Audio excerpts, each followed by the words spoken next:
beta. Yes, beta. So, beta, we have a copper wire. We will be starting with the problem that we have a copper wire. We have a copper wire, beta, of resistance capital R, of resistance capital R, beta. This wire is pulled so that its length, this wire is pulled so that this wire is pulled so that its length is doubled, beta. Its length is doubled. Length को बच्चों double किया गया है. Find the new resistance of the wire and new resistivity of the wire, बेटा. Find the new resistance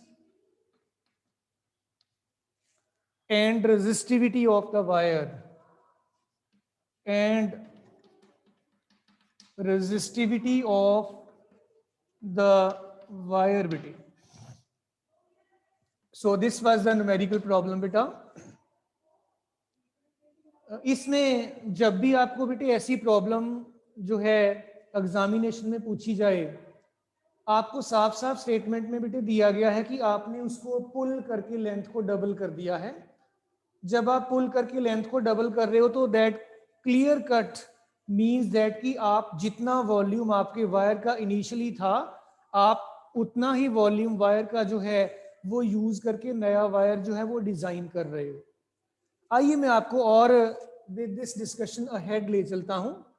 imagine कर लीजिए ये आपका इनिशियल और ओरिजिनल वायर है बेटा, और इस वायर का जो लेंथ है, imagine this length to be equal to L बेटा.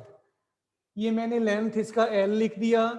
ए बेटे इसका एरिया ऑफ क्रॉस सेक्शन है, आर इसका रेजिस्टेंस है, एंड रो इसकी बेटे रेजिस्टिविटी है. So dear children, you already know that की रेजिस्टेंस आर जो है ये rho into L upon A के बराबर हुआ करता है. And we can mark this as equation number बेटा 1. क्यों? बिकॉज वी नो दैट की जो रेजिस्टेंस है बेटा हमारा कंडक्टर का आर, ये रो एल अपॉन ए के बराबर है. We have already discussed this relationship बेटे. अब आपको देखिए दिया गया है कि लेंथ को डबल किया गया है. आप अब अपना जो नया वायर रीड्रॉ करने के बाद आपके पास बना है, इमेजिन कर लीजिए ये उसका लेंथ है नए वायर का, and let us say that it is L dash length बेटा. नई वायर का लेंथ आपने एल डैश इमेजिन किया बेटा, और ये जो एल डैश लेंथ है आपको दे रखा है उन्होंने कि डबल है इस लेंथ का, initial value of the length का. अब बेटे देखो, आपने इस वायर में कोई भी मटेरियल नया नहीं डाला है. जितनी आपके पास ओरिजिनल वॉल्यूम थी वायर की, you are using that volume as such. या तो आप उसको मेल्ट करके स्ट्रेच कर रहे होंगे या वैसे ही स्ट्रेच किया होगा. इट विल मीन दैट कि इसका जितना भी वॉल्यूम होगा बेटा, ये आपके इस वायर के वॉल्यूम के बराबर ही रहेगा. आपका इस वायर का जो वॉल्यूम बी है, it will be equal to area of cross section multiplied by length. इस केस में लेंथ आपकी L डैश है. अगर आप स्ट्रेच करोगे तो ऑब्वियसली बेटे आपका जो एरिया है that will become less. And let us imagine that area अब A डैश इसका हो गया है, और हमें A डैश का पता नहीं है कि A डैश है कितना बेटा. सो इसका वॉल्यूम वायर का जो V डैश है, नई वायर का volume, it will be equal to area of this and length of this wire. इसको मैंने इक्वेशन नंबर बेटा 2 बोल दिया. अब ध्यान दीजिए, इसको मैं 1 बोल देता हूं, इसको मैं नहीं फिलहाल कोई नंबर नहीं इसका रखता. This is equation number 1, this is equation number 2. जितना वॉल्यूम आपका वायर का इनिशियल स्टेज में था, फाइनल स्टेज में भी वो उतना ही रहेगा. So what we can do is that बेटा, आप अपना फाइनल वॉल्यूम इनिशियल वॉल्यूम से कंपेयर कर दीजिए. ये फाइनल वॉल्यूम है, ये इनिशियल वॉल्यूम है. On comparison A dash L dash A into L के बराबर हुआ बेटा. ये वैल्यूज पुट कर देंगे हम, और आइए देखें वैल्यूज पुट करने पे हमारे पास किस तरीके से हमारा जो रेजिस्टेंस है उसमें चेंज नोटिस की जाती है. Let us focus upon this. A dash and L dash this is equal to A into L था. ए डैश हमें नहीं पता, it will be A into L upon L dash बेटा. ये चीज बन जाएगी. एल डैश की वैल्यू आप ऑलरेडी जानते हो, दिस इज ट्वाइस एल बेटा.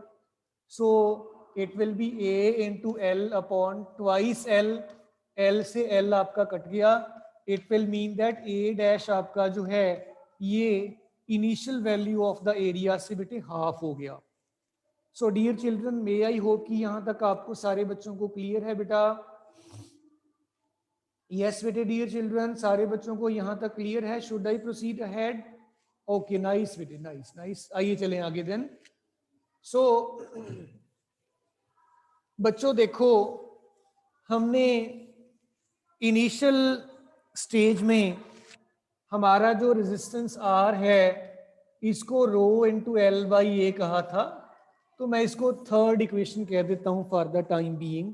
नंबर कोई भी दे सकते हो आप. देन आपका नया रेजिस्टेंस आर डैश जो होगा it will B row L dash upon A dash होगा बेटा. इसमें अब एल डैश और ए डैश की वैल्यूज बेटे हम सब्स्टिट्यूट करेंगे.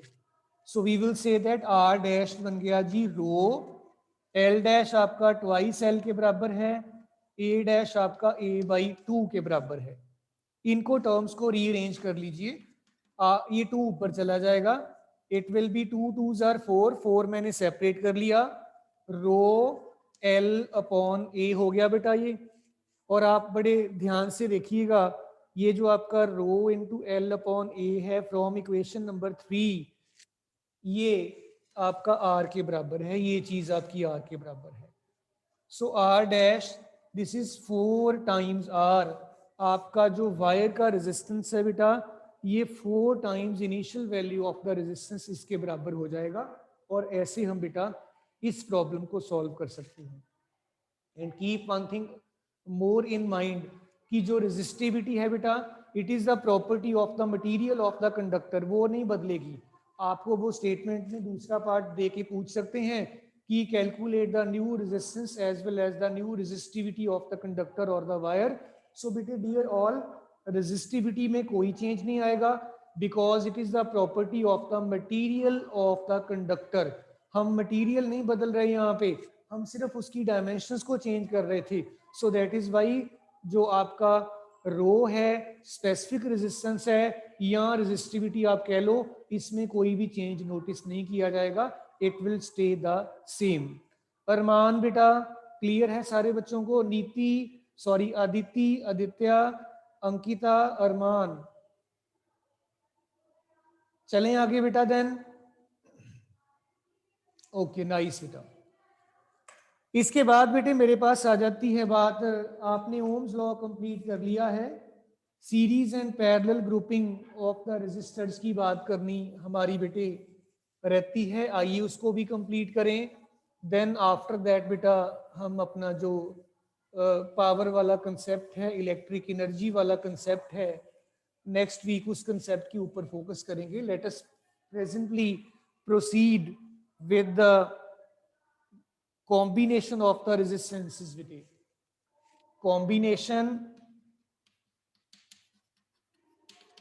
of the resistances. बेटे रेजिस्टेंसेस को हम किस तरीके से कंबाइन कर सकते हैं और किस पर्टिकुलर वे में हमें इफेक्टिव रेजिस्टेंस मिल जाया करता है. आइए बेटे इस चीज के ऊपर कंसंट्रेट करके देखें. इमेजिन कर लो बेटे, हम पहले चलिए सीरीज कॉम्बिनेशन की बात करते हैं. सीरीज कॉम्बिनेशन आपके रेजिस्टर्स का क्या है? Let us concentrate upon this बेटे. बेटे सीरीज कॉम्बिनेशन में, सीरीज का मतलब होता है बेटे एंड टू एंड कनेक्ट कर देना। पहले एक रेजिस्टेंस है, साथ ही दूसरा, साथ ही तीसरा लगा दिया, समथिंग लाइक दिस बेटे। आपके पास ये एक रजिस्टर है, इसके साथ ही हमने एक और रजिस्टर इसके साथ एंड टू एंड कनेक्ट किया, एक और रजिस्टर इसके साथ एंड टू एंड कनेक्ट कर दिया। 3 रजिस्टर्स मैंने साथ ही साथ कनेक्ट कर दिए। और ये हमारा जो आपका बेटा सोर्स है इलेक्ट्रिक एनर्जी का, जिसको आप सोर्स ऑफ ईएमएफ भी कहा करते हो, आप ये सोर्स ऑफ ईएमएफ यानी बैटरी आपने एक अटैच कर दी बेटा। It is something like this बेटा। बैटरी का ये टर्मिनल पॉजिटिव, ये नेगेटिव, की वगैरह आप लगा सकते हो अगर ज़रूरत हो। ये आपका इलेक्ट्रिक करंट आई फ्लो करेगा। इसको रेजिस्टेंस को मैंने R1 बोल दिया, इसको रेजिस्टेंस को R2, इसको बेटे R3 बोल दिया।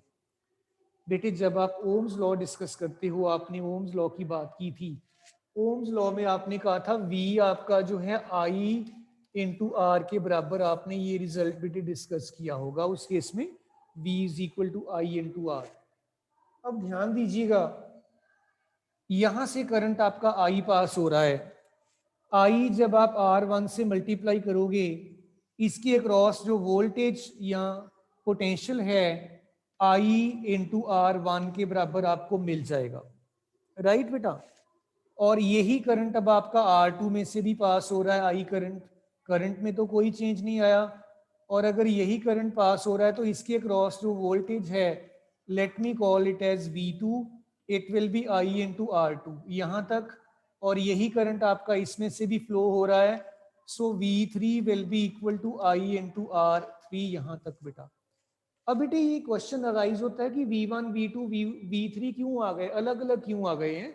रीजन बीइंग दैट बेटे नो डाउट करंट तो सेम है यहाँ पे फ्लो हो रहा, लेकिन इसकी वैल्यू अलग है, इसकी वैल्यू अलग है, इसकी वैल्यू अलग है। जब आप करंट को रेजिस्टेंस के साथ मल्टीप्लाई करोगे तो प्रोडक्ट अलग आएगा। करंट तो नो डाउट सेम है। एक एग्जांपल दे रहा हूँ, मान लो करंट 5 एम्पीयर फ्लो हो रहा है, ये रेजिस्टेंस आपका 2 ओम का है, तो 5 इंटू 2 इट विल बी 10। ये रेजिस्टेंस अगर 3 ओम का है, करंट तो 5 ही है, वो तो चेंज नहीं हुआ, 5 इंटू 3 V2 विल बिकम 15। ये 4 ओम का है अगर, तो I आपका सेम था, 5 into 4 it will be 20। So that is why इनको हमने R1, R2, R3 अलग अलग रेजिस्टेंसेस होने की वजह से V1, V2 और बेटा V3 करके लिख लिया है। सो बेटे एक बार फिर से सारे स्टूडेंट्स ध्यान से देखिएगा, सीरीज कॉम्बिनेशन में आप सारे रेजिस्टर्स को एंड टू एंड कनेक्ट कर दिया करते हो, साथ साथ ऐसे कनेक्ट कर देते हैं। जब आप एंड टू एंड कनेक्ट कर दोगे, एक बात और याद रखिए, आपका सारे सर्किट में करंट बदलता नहीं है, करंट सेम होता है सीरीज कॉम्बिनेशन में। अब आपने इसमें से फ्लो हो रहे करंट को इस R1 से मल्टीप्लाई किया, आपको वोल्टेज मिल गई इस R1 के अक्रॉस। फिर आपने R2 के अक्रॉस वोल्टेज निकाल लिया I इंटू आर करके, ओम्स लॉ लगा के। फिर आपने R3 के अक्रॉस I इंटू आर करके इसको बेटा निकाल लिया। अब बेटे आपकी बैटरी की वोल्टेज मान लीजिए V के बराबर है, सारे बच्चे ध्यान दीजिएगा। अब बेटे आप कहेंगे कि नेट वोल्टेज आपकी बैटरी की V है, तो ये आपकी V1 plus V2 plus V3 के बराबर आ जाएगी। V1 plus V2 plus V3 इसके बेटा बराबर आ जाएगी। अब बेटे थोड़ा सा और ध्यान दीजिएगा, I will again share one example. मान लो कोई काम आप कर रहे हो और आप 3 स्टूडेंट्स कोई काम मिलके कंप्लीट कर लेते हो बेटा। कोई छोटा मोटा काम आप कर रहे थे, कोई मैकेनिकल वर्क आप कर रहे थे, 3 बच्चों ने मिलके वो काम कर लिया। और अगर वही पर्टिकुलर वर्क बेटा कोई एक स्टूडेंट उतने ही टाइम में कर दे, तो वी लूजली से दैट कि वो तीनों के बराबर ही हो गया, उसने काम किया। अब देखो R1, R2, R3 ये आपके 3 रेजिस्टर्स हैं। जितना अपोजिशन ये आपके करंट को ऑफर करेंगे, अगर उतना अपोजिशन एक सिंगल रेजिस्टर ऑफर कर देगा, we will say that is the equivalent of the 3 when connected in series बेटा. So बेटे let me further more write that बेटा यहाँ पे हम ये कह दें अगर कि let RS जो है it is the effective resistance of the series combination. Series combination का अगर इफेक्टिव रेजिस्टेंस आपका RS हो तो बेटे आप अपने V को जो ये लेफ्ट हैंड साइड पे था इसको I इंटू RS लिख लोगे. V1 आपके पास ऑलरेडी लिखा पड़ा है, V2 लिखा पड़ा है, V3 लिखा पड़ा है. I में write this as equation number 1. Equation number 1 में मैं वैल्यूज पुट कर देता हूं बेटा. जब मैं वैल्यूज पुट करूंगा इक्वेशन नंबर 1 में, so I will be having after substituting the values in equation number 1 that बेटा आपका जो रेजिस्टेंस है, इफेक्टिव रेजिस्टेंस है जो रादर आपका इस केस में RS जो है, हम उसको लेकर बेटे ये सारे का सारा कैलकुलेशन करेंगे. सो it will be I into RS. This is equal to V1 is I into R1, ये आपने ऑलरेडी निकाल रखा है. V2 आ जाएगा I into R2, it will be I into R3. This is for your बेटे V3. Dear children, अब आप क्या करिए बेटा, इन राइट हैंड साइड पे जो आपके R डिफरेंट आ रहे हैं इनमें I बेटे आपका कॉमन आप ले सकते हो. It will B R1 plus R2 plus बेटे R3 हो जाएगा. इस तरफ आपका I इंटू RS के बराबर था. सो I आपका बेटे यहाँ पे कैंसिल आउट हो गया और आप कलेक्टिवली लिख सकते हो कि आपका जो इफेक्टिव रेजिस्टेंस है यहाँ पे, let us concentrate upon this expression once again. RS जो है it will be equal to R1 plus R2 plus R3. ये चीज बेटे आपको जो है मिल गई. मेरे कहने का मतलब ये है कि जब भी आप सीरीज कॉम्बिनेशन में, सीरीज ग्रुपिंग में रेजिस्टर्स को कनेक्ट करोगे तो सारे रेजिस्टेंसेस डायरेक्टली ऐड हो जाया करते हैं. You can see over here. आपके पास जरूरी नहीं है 3 रेजिस्टर्स ही होंगे, आप 3 से ज्यादा रेजिस्टर्स को भी कंबाइन कर सकते हो. It may be 4, it may be 5, it may be 10, it may be 20 number of resistors connected end to end. So अगर जितने भी आपके रेजिस्टेंसेस आप लगा रहे हो उनकी रेजिस्टेंस की वैल्यूज को सीधा ही ऐड कर लो, आपको रिजल्टेंट रेजिस्टेंस कॉम्बिनेशन का बेटा मिल जाएगा. सो बेटा dear children, may I hope कि सारे बच्चों को पुत्र क्लियर है. अर्शीन, अंकिता, आदित्य, दीक्षा, दिविता, गुरकीरत, जपजोत, जपलीन, जानवी, खुशी, मिष्टी, नैना, पार्थ, प्रभगुण, प्रभनूर. ओके बेटा, वेरी गुड. रूहानी, रवनीत एंड सक्षम, सिमरलीन. ओके बेटे, वेरी नाइस. अर्पित, आर्यांश, चांद, हिमांशु. मैं बीच बीच में से नाम ले रहा हूं, सारे बच्चों के नहीं बेटा. And Pushkar, roll number 35. So I hope सारे बच्चे जो हैं उनको क्लियर हो गया होगा. किसी बच्चे को पुत्र नहीं क्लियर तो हैंड रेज कर दीजिए. आपको नोट कर लेना चाहिए बेटा. अरमान, आपको साथ साथ कर लेना चाहिए ये. जैसे मैंने आपको ऑलरेडी बताया था, एक सिंगल नोटबुक के ऊपर सारा काम कर लिया करो. It will be useful in the end बेटे, काफी हेल्प मिलेगी आपको एंड में. मैं चलूं आगे बेटे, फिर स्टार्ट करूं आगे बेटा डिस्कशन. एक छोटा सा न्यूमेरिकल इस पे बेस देता हूं, सॉल्व करता हूं, then I will be proceeding ahead with the discussion बेटे. यस डियर, एक न्यूमेरिकल स्टार्ट करूं फिर इसको रब कर दूं मैं पुत्र. Aditya, all right. सो बेटा आइए आगे चलें विद द डिस्कशन और इसको सॉल्व करने की कोशिश करें. सीरीज कॉम्बिनेशन के साथ रिलेटेड छोटा सा प्रॉब्लम देखें कि कैसे हम बेटा कर सकते हैं. सीरीज ग्रुपिंग में जो हमारे जो रेजिस्टेंसेस हैं इनके कॉम्बिनेशन के साथ रिलेटेड हम बेटा प्रॉब्लम्स को कैसे डिस्कस कर सकते हैं बेटा। इमेजिन कर लीजिए बेटे, आपको छोटा सा न्यूमेरिकल है बेटे इसी कंसेप्ट के ऊपर बेस्ड। इमेजिन कर लो आपके पास एक रेजिस्टर बेटे 5 ओम का है और इसके साथ आपने एक 8 ओम का और एक आपने इसके साथ बेटा रेजिस्टर और कनेक्ट किया है 7 ओम का। बिल्कुल मिलता जुलता मैं बेटे स्टेटमेंट लिख रहा हूं। इस सारे के साथ आपने एक बैटरी अटैच कर रखी है। बैटरी जो आपने अटैच की हुई है, बैटरी की वोल्टेज मान लीजिए 4 वोल्ट्स के बराबर है। आपको दो चीजें बतानी है कि इफेक्टिव रेजिस्टेंस आपके सर्किट का कितना होगा, सेकेंडली आपके सर्किट में कितना करंट फ्लो करेगा। These two parameters are to be बेटे कैलकुलेटेड। आइए देखें एक बार फिर से बेटा। एक बात बेटे और याद रखिए, आपको कैसे पता चलेगा कि सारे रेजिस्टर्स सीरीज में लगे हुए हैं कि पैरेलल में लगे हुए हैं। बहुत बढ़िया बेटे, बहुत बढ़िया तनुष्का बेटे, वेरी नाइस।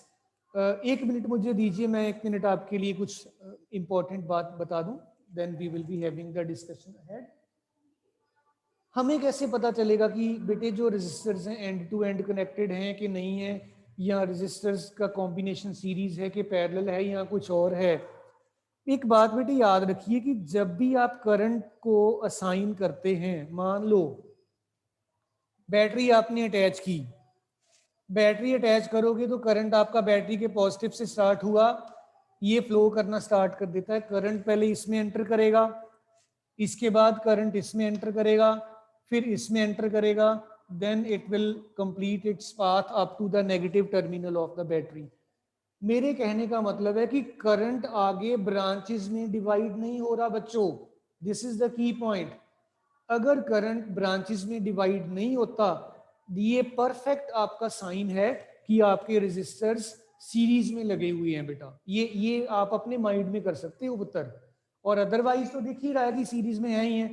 कई बार कोई सर्किट थोड़ा कॉम्प्लिकेटेड होता है, वहां पे हमें देखने में पहचानने में कई बार मुश्किल आ जाती है, पता नहीं चलता। हम कहते हैं कि पता नहीं सीरीज में है कि पैरेलल में है, तो वहां पे अपने माइंड में ये चीज अप्लाई करके देख लेना कि अगर करंट डिवाइड हो रहा है ब्रांचेस में तो वो सीरीज में नहीं है। अगर डिवाइड नहीं हो रहा देन डेफिनेटली करंट आपका बेटा जो है, क्योंकि डिवाइड नहीं हो रहा, कॉम्बिनेशन आपका सीरीज कॉम्बिनेशन ही होगा। सो बेटा क्योंकि यहाँ पे करंट डिवाइड नहीं हुआ, आपका जो इफेक्टिव रेजिस्टेंस है R1 plus R2 plus R3 हो जाएगा।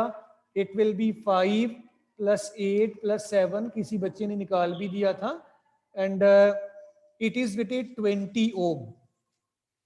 सेकेंडली देखिए आपको बेटा, बिल्कुल ठीक बेटे, बहुत बढ़िया, तनुष्का ने सॉल्व कर दिया था। सो 44 roll number Tanushka, very nice बेटा। इलेक्ट्रिक करंट आपका IV/R, इफेक्टिव लिखोगे बेटा आप, फॉर्मूला हमारा ये है, ओम्स लॉ से डिराइव किया है। V 4 वोल्ट है, R आपका 20 एम्पियर है, दिस इज 1/5। सो I आपका जो होगा बेटे 1/5, ये आपके पास बेटे 0.2 एम्पियर्स के बराबर आपका जो करंट है, 0.2 एम्पियर्स आपको सर्किट का करंट बेटा जो है ये मिल जाएगा। सो 1/5 भी कह सकते हो, दीक्षा जैसे कर रही है। Nice to see your answers, all of you have solve this बेटा, बड़ी खुशी वाली बात है। सो ऐसे आप बेटे इसको सॉल्व कर सकते हैं। देन डियर बेटा, मे आई होप कि अब आपको ये सीरीज कॉम्बिनेशन क्लियर हो गया सारे बच्चों को बेटा। फिर मैं आगे चलूं बेटा, बेटे मैं next combination next grouping start करूं फिर पैरेलल वाली, अगर ये क्लियर है आपको सबको, ओके राइट। देन बेटे इस कॉम्बिनेशन के बाद मेरे पास बात आ जाती है बेटा पैरेलल ग्रुपिंग या parallel combination of the resistors क्या है। आइए बेटे इसको भी जरा देखें, सोचें, समझें। सीरीज वाला आपका खत्म हुआ, let us concentrate upon the parallel grouping. B part है हमारा बेटा, this is B part, parallel grouping या पैरेलल कॉम्बिनेशन। इमेजिन कर लीजिए आपके पास R1 है, ये रेजिस्टेंस फर्स्ट रजिस्टर है, ये आपके पास सेकंड रजिस्टर है, let me mark this as R2, ये आपके पास थर्ड रजिस्टर है, let me mark this as R3। हमने इनको बेटा ऐसे कनेक्ट कर रखा है, एक टर्मिनल पे इनका सबका एक एंड कनेक्ट कर दिया और दूसरे टर्मिनल पे ये देखो तीनों का एक एंड इधर एक एंड उधर कनेक्ट कर दिया, and then we are making use of this battery in this manner बेटा। और बेटा जो बैटरी का वोल्टेज है, imagine this to be V। अब आपका करंट I यहां से स्टार्ट होगा, ध्यान से समझिएगा जरा। I करंट जब यहां पहुंचा A पॉइंट पे आगे I करंट के लिए बेटे तीन रास्ते अवेलेबल हैं, तीन वेज हैं जिन वेज में आपका करंट डिवाइड हो जाएगा। मान लीजिए इधर I1 चला गया, इधर I2 चला गया, इधर I3 चला गया। टोटल करंट I जो है आपका I1 plus I2 plus I3 के बराबर ही रहेगा ना कम होगा ना ज्यादा होगा। अब देखो करंट यहाँ पे ब्रांचेस में डिवाइड हो रहा है। It is the sure test कि आपके रेजिस्टर्स पैरेलल में लगे हुए हैं, और ये वोल्टेज जितना बैटरी का है, हर एक आपका जो रेजिस्टर है इसके क्रॉस भी वोल्टेज V के बराबर ही रहेगा। अब ध्यान दीजिएगा, हम कह देते हैं कि लेट RP जो है it is the effective resistance of the parallel combination। Parallel combination का इफेक्टिव रेजिस्टेंस हमने RP कह दिया बेटा। सो आप जानते हैं V आपका I इंटू R हुआ करता है, और I जो है it will B V upon R बेटा। ओम्स लॉ से हम कर सकते हैं ना ये बात, इसमें वैल्यूज पुट कर देंगे इस एक्सप्रेशन में। सो RP इन तीनों का इफेक्टिव रेजिस्टेंस बेटे मैंने अज्यूम किया है, इसकी वैल्यू आप RP अगर यूज कर लोगे, let us substitute all these corresponding values बेटे। देन I की जगह पे मैं यहां से हेल्प ले लेता हूं, it will B V upon R parallel. I1 यहां से मैं V अपॉन R1, V नहीं बदल रहा, V सेम है सब में, V upon R2, V upon R3।